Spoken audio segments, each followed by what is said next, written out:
Alright, so in this video we're going to do a drain and fill on a 2014 Odyssey, and this is going to apply from 2011 to 17. The only difference between 11, 12, and 13 is that you got to have the touring model with the 6-speed, and 14 and up is all 6-speed. So this is for the 6-speed transmission. So doing a simple drain and fill with OEM automatic transmission fluid, and this is from Honda here, and you can buy these online. There's plenty of videos of draining and filling, which is pretty simple, and we'll do that. But today we're going to do something that most don't do, is change the filter also. So it's quite important to change the fluids often in these Odysseys and Pilots and Accords, and there's a lot of cars that have the same engine with the transmission. But one thing that people don't do is change the filter. That could be quite important, especially if you got high mileage and it's never been changed. And here we have an original Honda filter, and you definitely want to use original Honda transmission fluid also. So changing the filter is actually harder than it looks, because we'll have to take all of this apart to get to the bottom of it, because it's underneath the battery. So it's really hard to see it right now, but what we're going to need to do is take off this and then the whole battery tray. Alright, so going underneath, you guys can see I got the car jacked. Make sure you take all safety precautions, obviously.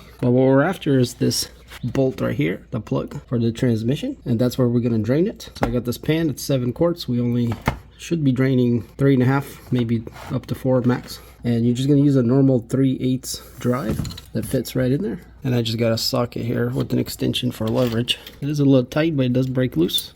And then it's easy to turn. You can turn it by hand, as you guys can see here. So, alright, so as you guys can see, it's not coming out very well. And the reason why is you want to get your dipstick out so you can breathe. And now it's flowing nice and good. At the end of the plug here, we can see there's a magnet, and we can see how dirty the fluid was or how much debris the magnet caught. So this fluid, I know, has been changed, or at least that's what the previous owner has stated. But I wanted to go ahead and change it because I wasn't sure to believe him or not. So we're just doing a simple drain and fill, as it does look pretty reasonably fresh. And we barely have anything on the magnet. You're just going to want to wipe off. So as that's draining out, let's go ahead and take this piece off. So we just got a couple clips here that we need to remove. I'm just going to keep all my stuff right here. So this piece just comes up. It's just held by this rubber here. So you just kind of massage it out. And there we go.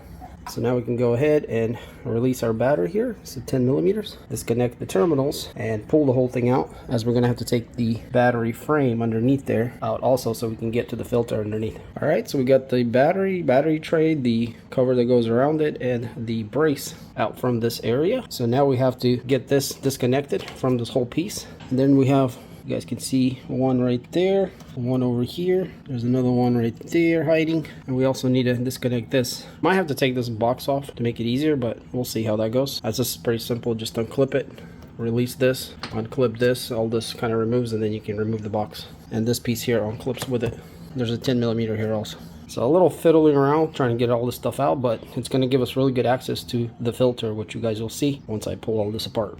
Alright, so we got everything out of the way, including the tray. And here, you guys maybe can see, this is where the tray was. There's actually 1, 2, 3, 4 big bolts. And then whatever other stuff, I just took the bottom part of this, so I didn't even have to disconnect all that. And we can see our filter right there. So it mounts on the side. You guys can see those 2 or 3 bolts right there. There's a bracket right there. 1, 2, 3 that we need to take out. And then there's a bolt right there that squeezes the filter together. So I'm not sure if we could maybe just take that one out. I'm going to try that before taking all those out.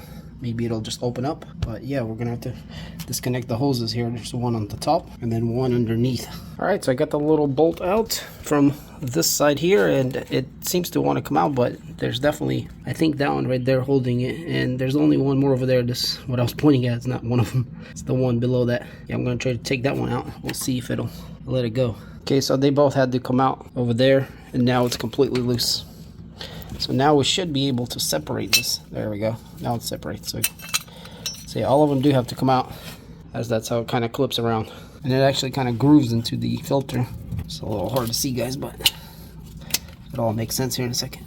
So yeah, this little notch here, it sits in that notch right there, the filter. So, and then it kind of clamps together. Yeah, now we got to take the clamps off, which are pretty accessible now. Still a little hard. You have to kind of reach down deep in there, but very doable, as you guys can see. So I'm going to go ahead and do that, and then we'll install our new one and start putting everything back together. Alright, so the filter's out. You can see that one side of the hose and the other over there. And by the way, there's some leakage, so be prepared to catch that. So here we have the old filter. So it broke loose pretty easily, actually. I did have to use kind of like a pick to break it, but yeah, there's a lot of oil in there that keeps wanting to seep out, so watch out for that. But yeah, this is exactly the same as the old one. And the way it installs is the dot goes up. So just like this. So this is the bottom and that's the top. The white dot and the lettering here goes up, as we can see here on this one also. So I'm going to go ahead and reinstall this in reverse order. Put it back in the bracket. Tighten everything up. Put all of this back where it goes. And by the way, guys, that dipstick right there is where we're going to fill the fluid. Now there is an official fill way back there. Let's see if we can see it. It's really hard to see it, but let's see. There we go. That big bolt right there. But it's super hard to release, and there's a much higher chance of trash getting in the transmission. Just don't mess with that and go through the dipstick. Should be just fine refilling it that way. All right, so everything is back, as you guys can see, and it all looks good. So it wasn't too hard to put back together. So now that we got our filter on, let's go underneath and put that plug back in.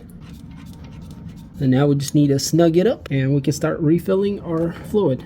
All right, so here we are back on top of the engine. You guys can see that's where the dipstick goes. I got it pulled out. So we're gonna measure this later. We need to go ahead and refill it. I got this decently long funnel. It's not too long, but it should go right in there. That's a little tight in there. So whatever works for you, this should work for me. I just got to aim it down here and it's going to flow right to the dipstick area. And we're going to go ahead and put all 4 in there. I'm pretty sure we're going to need every single bit of it because we changed the filter and we've lost more oil than usual. But if you're unsure, put 3.5 and then kind of check it on the dipstick. But I'm going to go ahead and put all 4, and then we're going to crank it, warm it up to normal temperatures, basically until the fans come on. If you don't have the AC on, basically get the engine hot enough where the water starts circulating, and that should get everything pretty hot. Then you turn off your ignition or push the button, wait about 30 seconds and check the transmission, and it should be somewhere between these 2 dots. If it's a little over, that's okay. If it's under the bottom dot, you need to add some, but it's somewhere in between the 2, you should be okay. All right, so I put in all of the oil. The dipstick checks out a little over the dot, the top dot, which is perfect. Once we start this thing, it should lower a bit. All right, so if everything is ready, we're gonna go ahead and start it.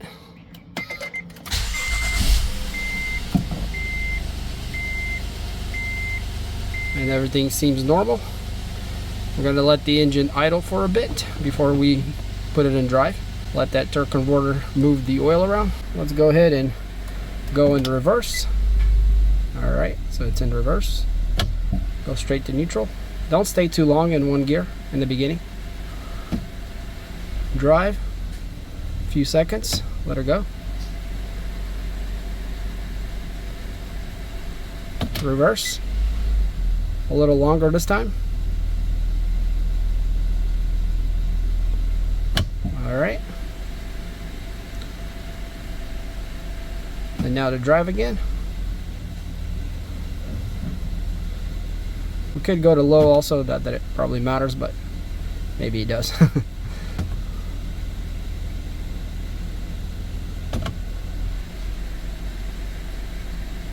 Go to reverse one more time.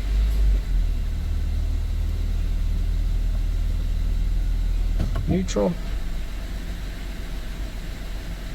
And back to park.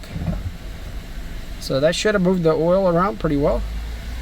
Obviously driving it is going to move it even more, but we need to warm it up all the way until the fans come on, and then we'll check our level. And what I mean the fans come on is make sure you don't have your air conditioning on, because if you do, obviously the fans are going to come on. So you just want to warm it up really good when this arrow's at the normal operating temperature. And also, since we disconnect the battery, you do need to put the code in, but if there is no code, you just hold this and it should reset it for a couple seconds. And there it goes. So yeah. All right, so we're officially up to temperature, nice and hot. I heard the fans come on, so I'm gonna go ahead and turn this off.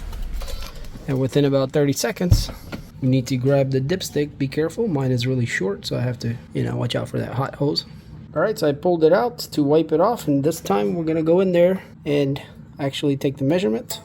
Everything's a little hot, so gotta be careful. Gotta go all the way in there and then come out, and that's gonna be our measurement there, which if you guys can see, it's right below the top dot.